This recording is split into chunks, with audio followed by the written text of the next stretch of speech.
এই মাইশা, তুমি আজকে কোথায় যাচ্ছ এখন? এই রেডি টেডি হয়ে দাওয়াতে যাচ্ছি। দাওয়াত? কাদের বাসায় দাওয়াত? কিসের দাওয়াত?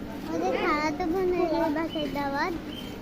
খালাতো বোনের বাসায়? সেই ঈদের দাওয়াত তোমার এখনো শেষ হয়নি? না, ঈদ শেষ হতে আরো অনেক দিন বাকি, 1 মাস বাকি। ঈদ শেষ হতে আরো 1 মাস বাকি? হুম। গাইস শুনেন, ও বলছে যে ঈদ শেষ হতে বলে আরো 1 মাস বাকি। আমার ঈদ হচ্ছে, ঈদ চলে যাওয়ার পরও আমার ঈদ আরো 1 মাস। ও ঈদ চলে যাওয়ার পরেও বলে তার ঈদ বলে 1 মাস থাকে।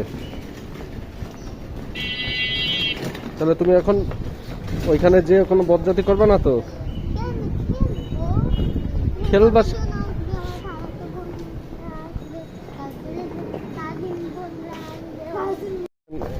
বলে ওর কাজিন বোনরা আসবে বলে। আপনারাই বলেন যে ও কি ঠিক কথা বলছে কিনা।